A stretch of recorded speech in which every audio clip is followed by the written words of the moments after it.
इस देश के अंदर अपने आप को सबसे ज्यादा इस देश में जिन्होंने राज किया, उन्होंने इस देश के लिए क्या किया। मैं आपसे कहना चाहता हूं कि वो राजनीतिक दल जिन्होंने सिर्फ तुष्टीकरण के आधार पर, जाति के आधार पर और गरीबी का नाम लेकर के इस देश पर राज किया, हम उनसे पूछना चाहते हैं, इस देश के अंदर आपने जिस तरह से गरीबी के नाम पर वोट लिए, मैं धन्यवाद देना चाहता हूं यशस्वी हमारे प्रधानमंत्री नरेंद्र मोदी जी को 2014 के बाद इस देश के राजनीतिक दलों को और राजनीतिक नेताओं को बदलने के लिए मजबूर किया है। और उन्होंने जिस तरह से राजनीतिक पार्टियां सिर्फ चुनाव के अंदर घोषणा करती थी, चुनाव के अंदर वायदा करती थी,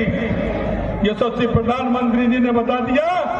और जनता में मित्रों ये विश्वास पूरे देश के अंदर है कि जो नरेंद्र मोदी जी जो कहते हैं वो करते हैं और करते हैं वो ही कहते हैं।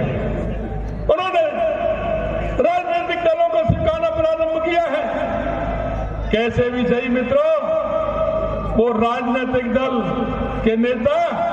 भले ही कुर्ते के ऊपर जनेऊ पहनते हैं, लेकिन उनको बदलने के लिए अगर मजबूर किया है तो देश के प्रधानमंत्री नरेंद्र मोदी जी ने किया है। राजनेताओं के प्रति जो धारणा थी, राजनेताओं ने जिस तरह से अपनी स्थिति बनाई थी, अगर उसे भी बदलने का काम किया है तो देश के यशस्वी प्रधानमंत्री नरेंद्र मोदी जी ने किया है। आए दिन आप 2014 से पहले सुनते थे कि किस तरह के घोटाले देश में होते थे, किस तरह की स्थिति देश के अंदर होती थी। कोई किसी बस स्टैंड पर बम फोड़ करके चला जाता था, कोई किसी रेलवे स्टेशन पर फोड़ता था, तो कोई किसी गुरुद्वारे के सामने फोड़ करके चला जाता था, तो कोई मंदिर के सामने फोड़ करके चला जाता था। ये नरेंद्र मोदी जी का युग है। 2014 के बाद उन्होंने दिखा दिया कि यह 56 इंच छाती का व्यक्ति है, या कोई कुछ होने वाला नहीं है। और उन्होंने देख लिया 2014 के बाद किसी भी तरह की कोई घटना नहीं हुई। अगर कोई घटना हुई भी है तो माननीय यशस्वी प्रधानमंत्री जी ने उन हमारे सेना नायक को खुली छूट दी है। आपको जवाब देना है और आपको जवाब वो देना है जो दुष्कर्म के मन में ये बात काम करे कि आगे कोई हमें ऐसा काम नहीं करना।